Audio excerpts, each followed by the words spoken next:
Episode 5 की शुरुआत में निम्मा सरब को सारी बात बताता है। इस पर भुप्पी सरब से कहता है कि आज से पहले हमने कभी भी इतनी बड़ी डील नहीं की है और इसमें रिस्क भी काफी ज्यादा है। तब निम्मा सरब से कहता है कि हम ये कोकेन अमेरिका के डीलर गिब्स को बेचेंगे, जिससे हमें काफी फायदा होगा। सरब भी कुछ बड़ा करना चाहता था, इसलिए वो निम्मा की बात मान जाता है। दूसरी तरफ रंजीत अपने परिवार के साथ थोड़ा टाइम स्पेंड करने जाता है, पर उसी समय रंजीत को एक अमेरिकन ऑफिसर का कॉल आता है और वो ऑफिसर रंजीत से कहता है कि कुछ दिन पहले निम्मा नाम का एक लड़का ड्रग्स की डील करने के लिए मेक्सिको आया था। ये बात सुनते रंजीत जल्दी से ओलिविया को जाकर निम्मा के बारे में बताता है। यहाँ रात के समय निम्मा और हरलीन डिनर कर रहे होते हैं। तभी निम्मा को हरजीत का कॉल आता है, जो कहता है कि मैंने कोकेन भेजने की सारी तैयारी कर ली है और बस हमें अमेरिकन बॉर्डर से कैसे भी करके कोकेन बचा कर ले जाना होगा। निम्मा भी पहली बार खुद से कोकेन की डीलिंग कर रहा था, इसलिए उसे डील के बीच में कोई प्रॉब्लम नहीं चाहिए थी। फिर अगले दिन निम्मा के दिमाग में एक आइडिया आता है और निम्मा और हरजीत मिलकर एक आदमी के पास जाते हैं और निम्मा उस आदमी से कहता है कि हमें अपनी कोकेन में प्लास्टिक मिलाना है, क्योंकि कोकेन में प्लास्टिक की मात्रा डालने से कोई भी मशीन कोकेन को डिटेक्ट नहीं कर सकती थी। जिसके बाद वो लोग ऐसा ही करते हैं और आराम से अमेरिकन बॉर्डर को पार करके अपना माल गिफ्ट तक पहुंचा देते हैं। साथ ही निम्मा काफी सारे रैप सॉन्ग्स भी बनाता है, जिससे धीरे धीरे निम्मा के पास फेम और काफी सारा पैसा आ जाता है। फिर एक दिन निम्मा भुप्पी और बाकी लोगों के साथ बैठा होता है। इतने में पाटिल भुप्पी से आकर कहता है कि गिफ्ट्स के यहाँ से लड़कियों का ऑर्डर आया है, इसलिए हमें जल्दी गिफ्ट्स को लड़के सप्लाई करनी होगी। पाटिल की बातें सुनकर निम्मा उस पर भड़क जाता है, क्योंकि निम्मा ने आज से पहले ऐसा घिनौना काम नहीं किया था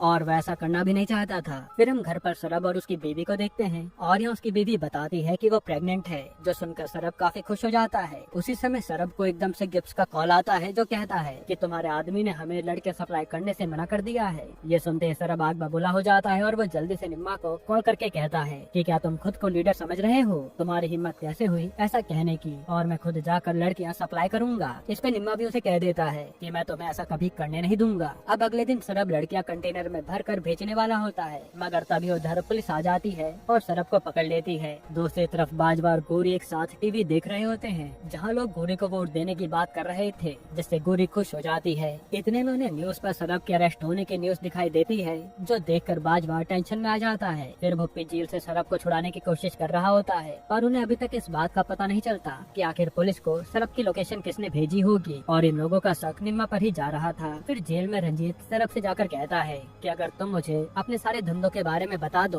तो मैं तुम्हें छोड़ दूंगा, मगर सरब उससे कुछ भी नहीं बताता। जिसके बाद हम लोग का नाम के एक माफिया को देखते हैं, जो बाजवा से कह रहा था कि हमें कैसे भी करके सरब को जेल से बाहर निकालना होगा। फिर कुछ दिनों बाद निम्मा सरब से मिलने के लिए जेल में आता है। तब सरब निम्मा पर काफी गुस्सा हो जाता है, क्योंकि वो जानता था कि निम्मा ने ही उसे पुलिस के हाथों पकड़वाया है। सरब कहता है कि तुमने ये अच्छा नहीं किया और मैं बाहर आया तो सबसे पहले तुम्हें ही मारूंगा। इस पे निम्मा कहता है कि मैंने ये सब लड़कियों की जान बचाने के लिए किया है और मेरी आपसे कोई दुश्मनी नहीं है। मैं आगे भी आपके गैंग को अच्छे से चलाता रहूंगा। यहीं पर एपिसोड 5 खत्म होता है।